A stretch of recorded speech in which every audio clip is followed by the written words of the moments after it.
Shalom saudara sekalian, hari ini Kamis 7 November 2024, Yohanes 3, 3-4. Saudara, dalam perikop ini diceritakan Nikodemus datang kepada Yesus.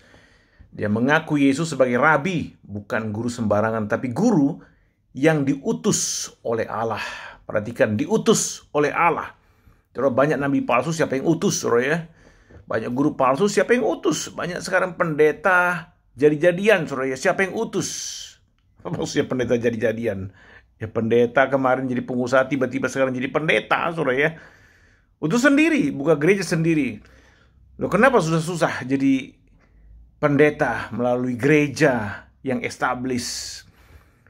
Saudara, mereka cenderung apa? Jalan pintas. Mereka punya uang, mereka sewa gedung, mereka beli gedung, saudara, jadi mentabiskan diri sendiri.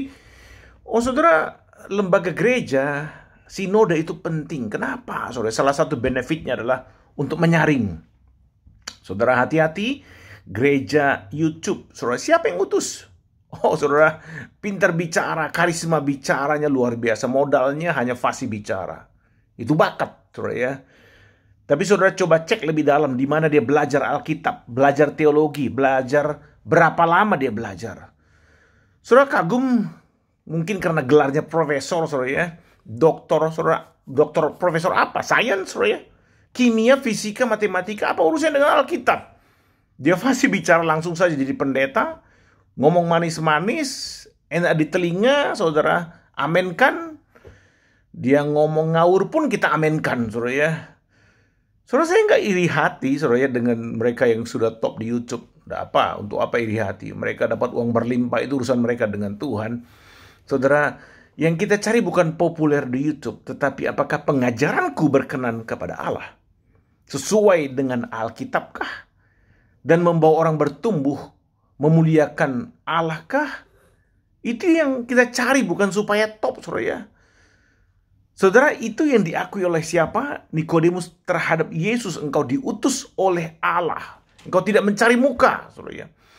Nikodemus meneruskan pengakuannya bahwa Yesus melakukan tanda-tanda yang mensahkan pekerjaannya adalah Allah. Itu semua diamati oleh Nikodemus. Tapi Tuhan Yesus tidak tersanjung oleh pujian Nikodemus, saudara ya, dan menjawab perkataan Nikodemus dengan kalimat yang sangat serius sehingga terjadi dialog yang seperti ini, saudara ya, dalam ayat 3. Aku berkata kepadamu, sesungguhnya jika seorang tidak dilahirkan kembali, ia tidak dapat melihat kerajaan Allah. Saudara, kata Nikodemus kepadanya, bagaimana mungkin seorang dilahirkan kalau ia sudah tua, dapat ia masuk kembali ke dalam rahim ibunya dan dilahirkan lagi? Saudara, pengertian Nikodemus terbatas pada hal fisik yang kelihatan. Dia bingung saat Yesus bicara tentang dilahirkan kembali. Pemahaman ini hanya dapat dimengerti bila Roh Kudus bekerja dalam hati kita, saudara ya. Karena itulah salah satu pekerjaan Roh Kudus supaya kita bisa mengalami lahir baru, saudara. Itu dikatakan Yesus dalam ayat 5 dan 6. Saudara, saya sangat bersyukur bisa menjadi mahasiswa di Seminari Alkitab Asia Tenggara. Kira-kira 35 tahun lalu, saudara ya.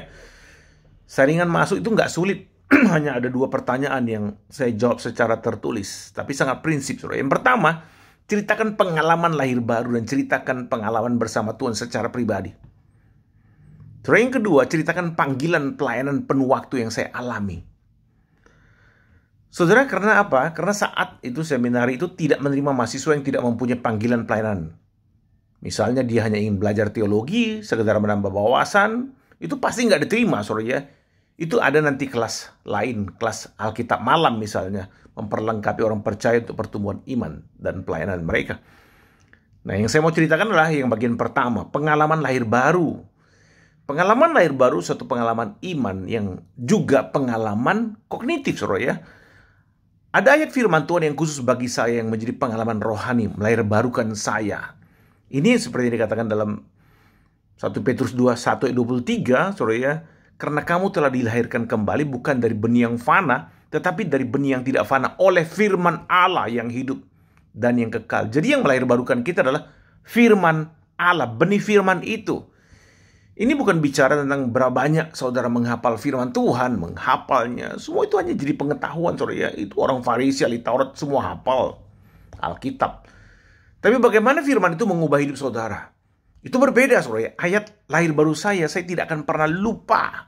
saat sepupu saya yang juga seorang pendeta saat ini, pendeta Ebenezer Arwan, saudara ya, meminta saya membaca 1 Yohanes 5 ayat 11-12. Dan inilah kesaksian itu, Allah telah mengaruniakan hidup yang kekal kepada kita, dan hidup itu ada dalam anaknya.